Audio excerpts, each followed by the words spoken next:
Hi guys, it's Davis here with another video, and in this video I'm going to talk about how to stop settling for less in your relationship.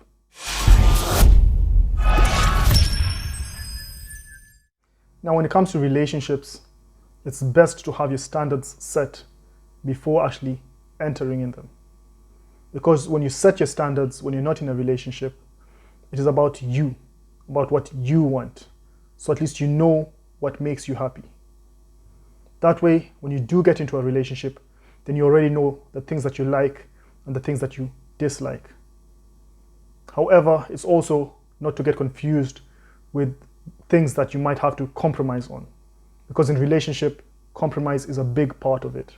For example, you might compromise on someone who drinks socially, but you might not compromise on someone who is a smoker. These are the things that you ask and get to know the person before you decide whether you want to actually have a relationship with that person. Now, if you don't have these standards beforehand, it's not the end of the world, especially if you're someone who's got into relationships when you're young. Then you'll go and you'll actually learn as you go along within your relationship. And then you will learn about the things that you actually like and the things that you dislike. But normally it takes a few months before we actually get to see our partner's true colors, before the puppy love stage fades away, before we see them for who they truly are. And by this, I don't mean in a negative way, but just for their habits. And another time is actually when you actually move in and you live with your partner. And this is something that I myself also experienced and learned a lot. It's not about finding a perfect partner.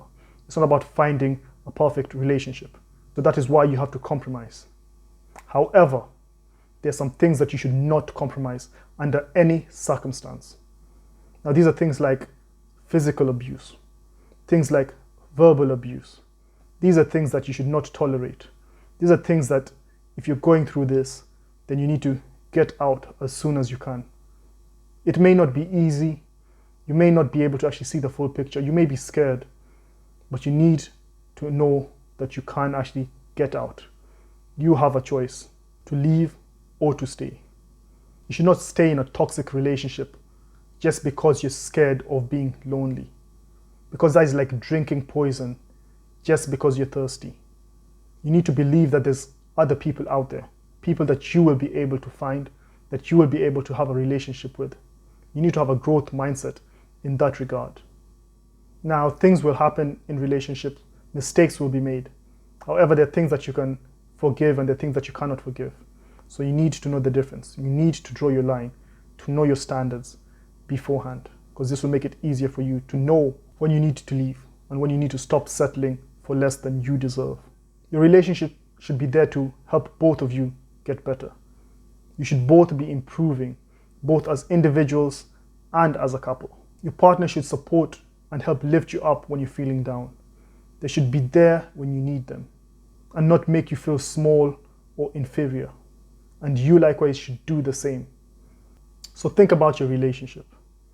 How do you feel about it? Does it bring you joy? Does it bring you laughter? Or is it something that just causes you stress? Are there just more arguments than actually happy times and happy moments? If so, then you might need to reconsider. And remember, there's plenty more fish in the sea, as they say. But you need to have a mindset that knows that there is someone better out there for you if you need to leave.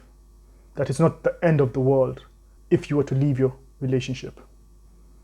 Thank you for watching this video and take care. Bye. I hope you found this video valuable and that it will be helpful on your self-improvement journey.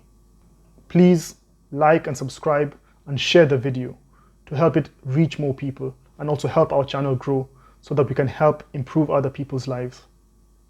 And you can also try out our free Wheel of Life assessment tool. It will help you evaluate your life in 10 distinct areas so that you can improve the parts that you want by setting goals and creating an action plan that will help you develop the habits to become the person that you want at your own pace. Check it out at toolsyourtriumphcoaching.com.